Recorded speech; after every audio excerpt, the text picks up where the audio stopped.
Hello, everybody, and welcome back. Now, I started programming last time with the magic incantations for Hello World, but Java is not an easy language to just pick up and go. I need to explain a few things first. And the best way to start is with variables and primitive types. These are the built-in types of Java that, when you associate with the variable, they take up a certain size and you can use them directly. And I'll explain what all that means later, okay? First off, what is a variable? It's similar to what you know of as variables in mathematics, except there is a slight disconnect there. When you give a variable a value in the computer, it's going to hold on to that value forever. If you don't give it a value, it's not going to have a default value. Except for some variables have default values, but I'm not going to get into that.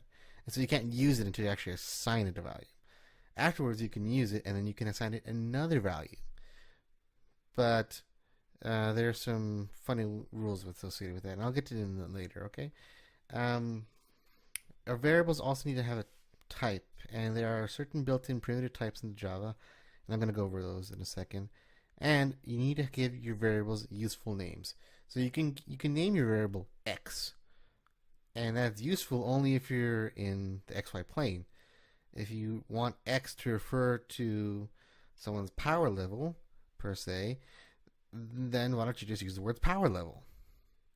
If you want x to refer to the answer to life, the universe, and everything, then use answer to life, the universe, and everything as your variable name. The computer has lots of space to store variable names, okay? So if you need to be a little bit long with your variable name, be a little bit long. There are advantages to short variable names. Mainly they're easy to type, but modern tools will actually have autocomplete features. So if you have a long variable name, you type for the first part of it, it's gonna a modern IDE will prompt you to finish the rest of it for you. So don't worry about having long variable names. Okay.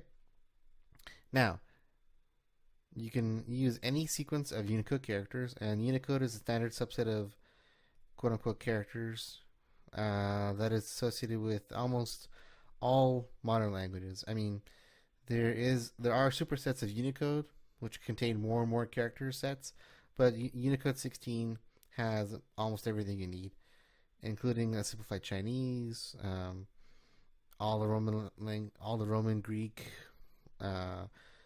numeral characters, everything that you tend to use on computers there.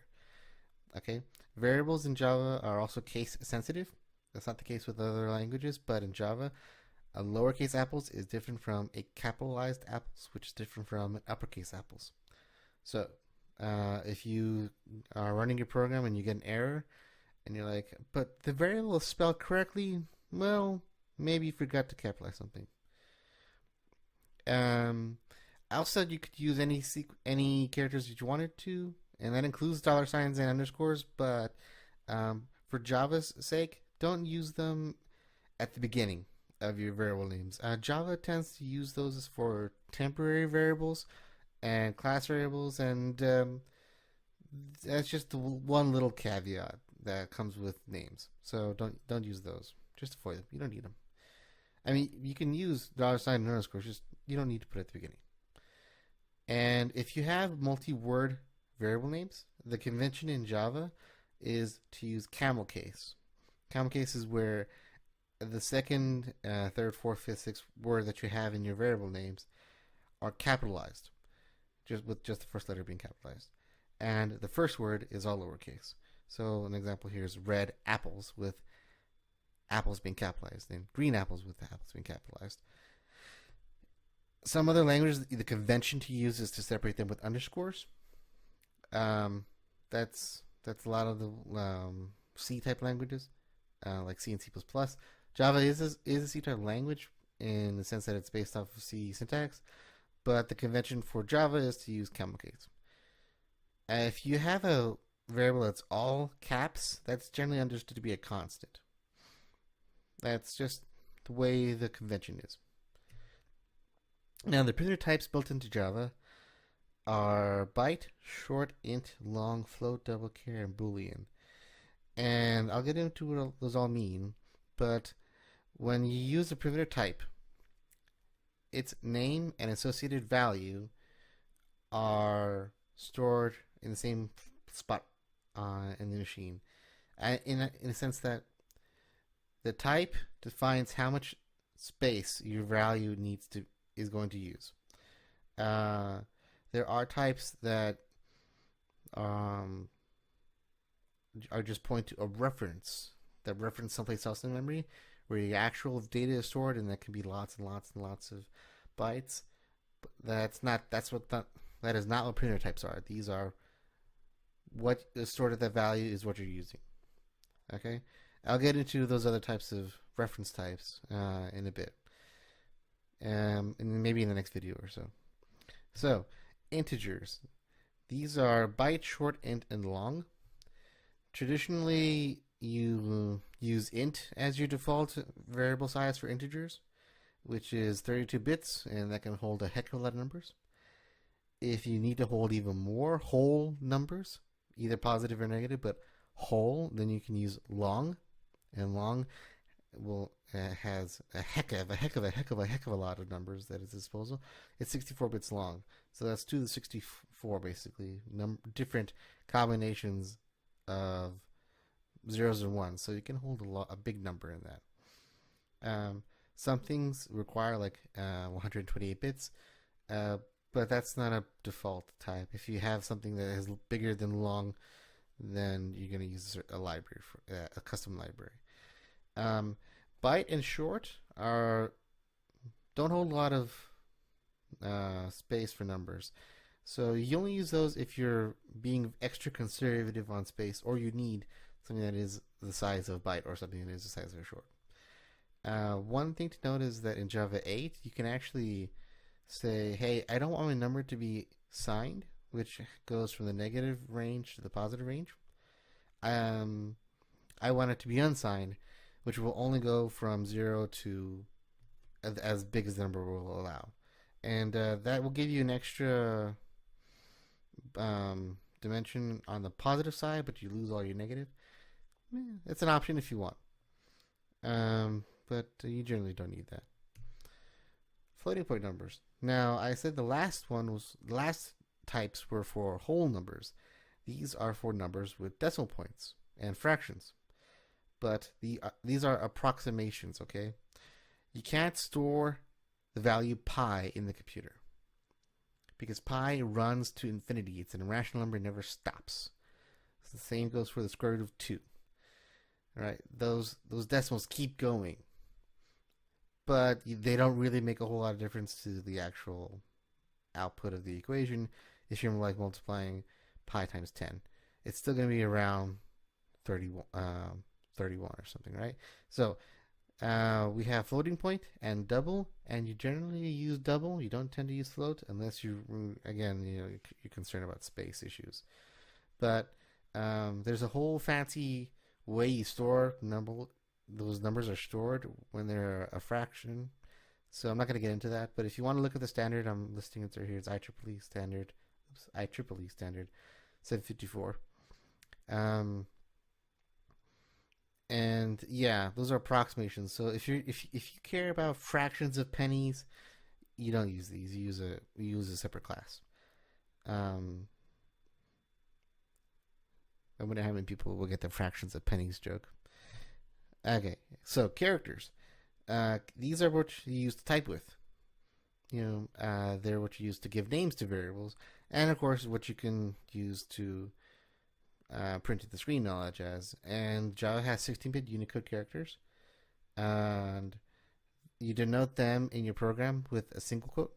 They're enclosed in single quotes, like this capital A example here, single quote, capital A, and single quote.